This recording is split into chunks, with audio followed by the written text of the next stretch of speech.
प्यारे बच्चों, हम लोग कॉम्पिटिटिव एग्जाम्स के पॉइंट ऑफ व्यू से बहुत सारे चैप्टर्स अब तक पढ़े।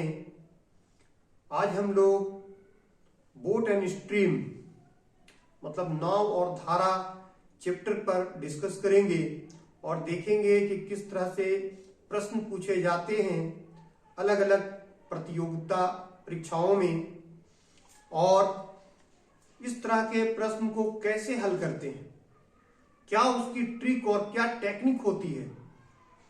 उस तरह के प्रश्नों को सॉल्व करने का शॉर्टकट तरीका क्या है, इस चैप्टर में हम लोग वही सीखेंगे।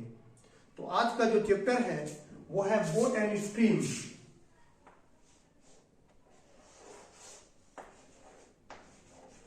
बोट एंड स्ट्रीम, हिंदी में बोलते हैं इसे नाव एवं धारा। ये एक छोटा सा चैप्टर है और आसान चैप्टर है, बट ज्यादातर स्टूडेंट इसको गलती कर जाते हैं। इस पे थोड़ा ध्यान देने वाली बात होती है। वो किन किन बातों पर ध्यान देना है वो आगे हम बताएंगे आपको हम। और क्वेश्चंस ऑलमोस्ट, चाहे बैंकिंग की तैयारी कर रहे हो आप, बैंक पीओ के हो, क्लर्क के हो, एसओ के हो, या एसएससी लेवल की किसी एग्जाम्स की तैयारी कर रहे हो, या जेएसएससी की तैयारी कर रहे हो, जेएसएससी सचिवालय या रेलवे या जेई या और भी जितनी एग्जाम्स हैं, उस सारे एग्जाम्स में ऑलमोस्ट ये प्रश्न पूछे जाते हैं। और बैंकिंग के स्टूडेंट्स के लिए तो और भी अच्छे हैं, क्योंकि एक सवाल इससे ऑलमोस्ट पूछता ही है, चाहे ये पूछेगा या फिर ट्रेन से सवाल पूछेगा, क्योंकि है तो ये टाइम एंड डिस्टेंस का ही पार्ट। ठीक है, तो अगर वो ट्रेन पूछता है तो बोट एंड स्ट्रीम नहीं पूछेगा, और बोट एंड स्ट्रीम से क्वेश्चन पूछता है तो ट्रेन से क्वेश्चन नहीं पूछता है। तो चलिए देखते हैं इसको। देखिए,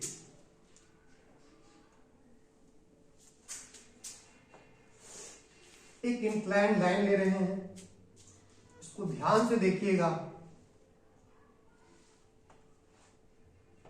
पूरा बोट एंड स्ट्रीम का कॉन्सेप्ट जो पिक्चर बना रहे हैं इस पे ही डिपेंड होगा। इसे अगर समझ गए तो आसानी से बोट एंड स्ट्रीम का क्वेश्चन आप बना सकते हैं, और इसे नहीं समझे तो थोड़ा सा दिक्कत है फिर। तो सब कुछ डिपेंड इसी पे है।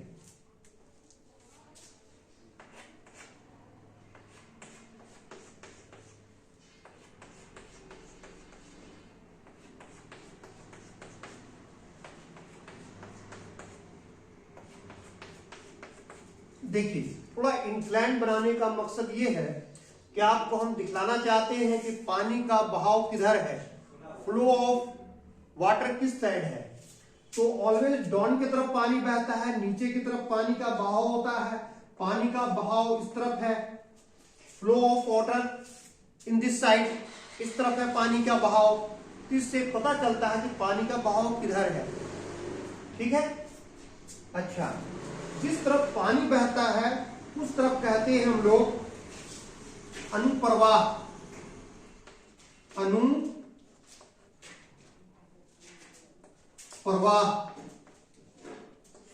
मतलब इंग्लिश में कहते हैं डाउन स्ट्रीम। Down stream. और अगर पानी के विपरीत, धारा के विरुद्ध अगर बहता हो या नाव चलता है उसे कहते हैं ऊर्ध्वप्रवाह। प्रवाह, या इसको इंग्लिश में कहते हैं अपस्ट्रीम। अपस्ट्रीम, इसे धारा के अनुकूल और धारा के प्रतिकूल भी कहते हैं। इसे क्या कहते हैं? धारा के अनुकूल, धारा के अनुकूल से धारा के प्रतिकूल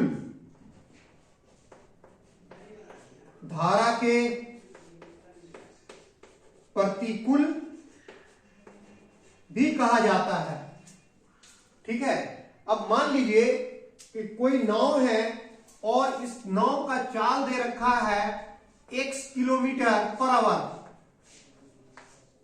इन स्टिल वाटर मतलब नाव की चाल शांत जल में, रुकी हुई पानी में नाव का चाल कितना है, x किलोमीटर पर आवर, और पानी बह रहा है, फ्लो ऑफ वाटर जो है उसकी स्पीड दे रखी है y किलोमीटर पर आवर।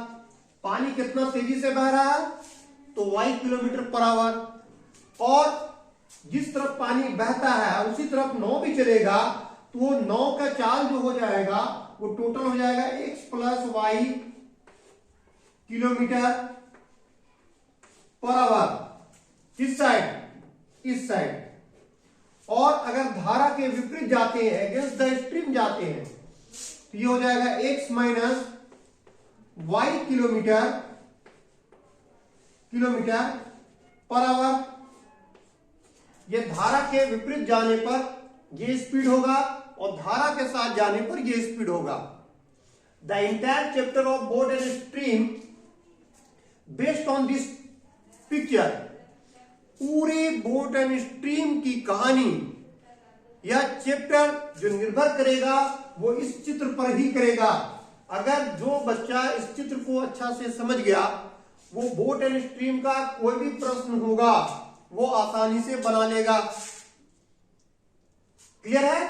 तो यहां देखो जो चित्र बनाए हम, यहां दिखला रहे हैं कि एक जो है कोई नाविक है, कोई बोटमैन है, वो नौ अगर शांत जल में है तो उसकी स्पीड है x किलोमीटर प्रति घंटा, और धारा बह रहा है, पानी का बहाव है y किलोमीटर पर आवर, तो धारा की दिशा में अगर नाव चलाएगा तो उसका स्पीड हो जाएगा x plus y kilometre per our. For example, मान लीजिए शांत जल में नाव का चाल 10 किलोमीटर प्रति घंटा है और पानी का बहाव है 1 किलोमीटर प्रति घंटा। 1 किलोमीटर प्रति घंटे की गति से पानी बह रहा है, तो नाव इस दिशा में चलाएगा तो 10 और 1 11 के स्पीड से चलेगा। जिस तरफ पानी बह रहा है उस तरफ इस नाव का चाल हो जाएगा 11 किलोमीटर प्रति घंटा, और धारा के विपरीत चलेगा तो 10 में से घट जाएगा, इधर से जाने पर 9 किलोमीटर प्रति घंटा होगा। क्लियर है? बहुत ही आसान है, इस चीज को आपको जानना बेहद जरूरी है। अब देखिए एक चीज जो आप पहले भी पढ़ चुके हैं कि अगर चाल निकालना हो, चाल, तो आप क्या करोगे, दूरी को समय से भाग दे दोगे। मतलब speed is equal to distance by time. इस चीज को याद रखिएगा, ये आपको टाइम एंड डिस्टेंस चैप्टर में भी काम आएगा, ट्रेन चैप्टर में भी काम आएगा और इस चैप्टर में भी काम आएगा। तो बेसिक चीजें हैं, इसको याद रखिएगा कि स्पीड निकालने के लिए आपको क्या करना होगा, डिस्टेंस को टाइम से डिवाइड देना होगा, और इनकेस अगर टाइम फाइंड आउट करना है तो आप क्या करोगे, डिस्टेंस को स्पीड से डिवाइड दे दोगे, डिस्टेंस बाय स्पीड। और सपोज दैट अगर डिस्टेंस फाइंड आउट करना है तो स्पीड को टाइम से मल्टीप्लाई कर दोगे, you will get the distance. दूरी कैसे निकलेगा, चाल को समय से गुना कर दीजिए, दूरी निकल जाएगा। मान लीजिए आपकी नाव की चाल 20 किलोमीटर प्रति घंटा है, तो बताओ वो 3 घंटे में कितनी दूरी तय करेगा। तो 20 को 3 से गुना कर दीजिए तो 20 या 60 किलोमीटर की दूरी तय करेगा। 20 into 3 is equal to 60 kilometer. The boat cover the 60 kilometer distance in 3 hours at the rate of the 20 kilometer per hour. तो इस तरह से बनेगा। अब देखो, अब सवाल कैसे बनाएंगे हम लोग इस पे, जहां तक समझ में आ गया।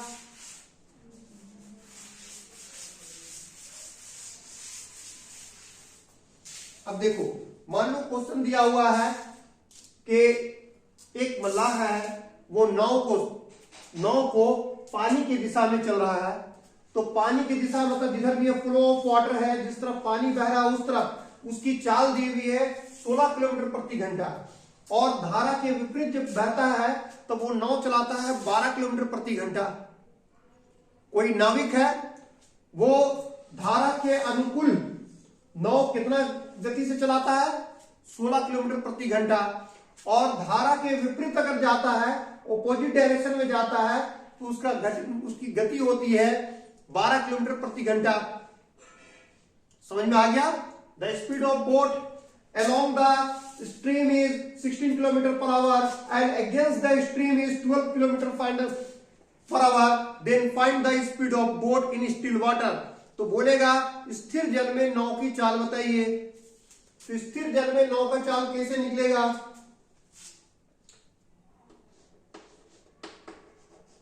स्थिर जल में नाव की चाल, या इसी को बोलते हैं हम लोग speed of boat. Speed of boat in still water. ठीक है, तो देखो स्थिर जल में नाव का चाल निकालना है रुके हुए पानी में।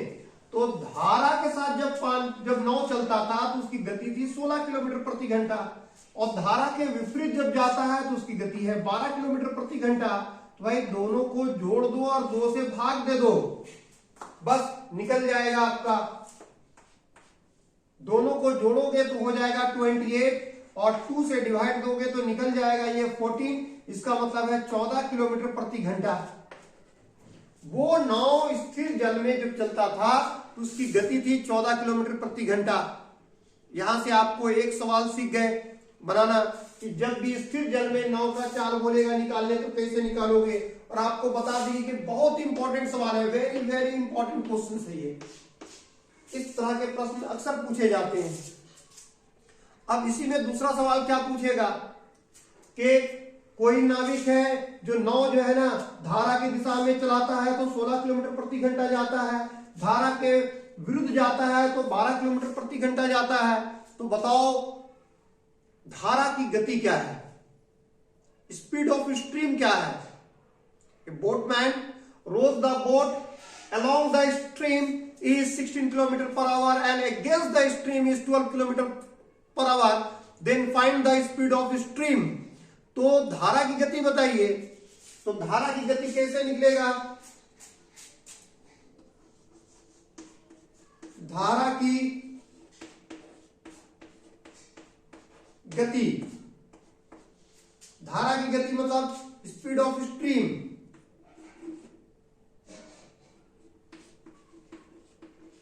स्पीड ऑफ स्ट्रीम कैसे निकलेगा? दोनों को आप माइनस करोगे, उस तरफ से आ रहा है डाउनवर्ड स्ट्रीम में आ रहा है तो कितना है 16 kilometre per our, up stream में कितना है 12 किलोमीटर, दोनों का बीच का डिफरेंस को हाफ कर दो, then you get the answer. 16 में से 12 जाएगा तो 4 को 2 से भाग दोगे तो आ जाएगा 2 kilometre per our. This is your required answer. दोनों समझ में आ गया? अब इस प्रकार का कोई भी प्रश्न होगा आप आसानी से बना सकते हैं। ये बेसिक चीजें थी जो हम आपको बताएं कि बोट एंड स्ट्रीम में 2 सवाल जो है ये बहुत ही महत्वपूर्ण है। This 2 questions is very very important related to this chapters. और रेगुलर इंटरवल में इस तरह के प्रश्न पूछे जाते हैं। इतना चीज समझ में आ गया बोट एंड स्ट्रीम से रिलेटेड। जब नाव का चाल बोलेगा स्थिर जल में निकालने तो दोनों तरफ के चाल को जोड़ करके 2 से भाग दे दोगे। और जब धारा की चाल बोलता है कि find the speed of the current, find the speed of the stream, तब आप क्या करोगे? दोनों को माइनस करके 2 से डिवाइड दे दोगे। क्लियर है? इतना चीज समझ में आया? इन सब चीजों को अच्छा से कीजिए। अब नेक्स्ट क्लास में हम इसको आगे और बताएंगे कि और किस किस तरह के क्वेश्चन पूछे जाते हैं और कैसे बनाया जाता है। वैसे सवाल जो एग्जाम में लगातार पूछे जाते हैं उन सवालों को हम बना के भी दिखलाएंगे आपको। ठीक है, चलिए, थैंक यू।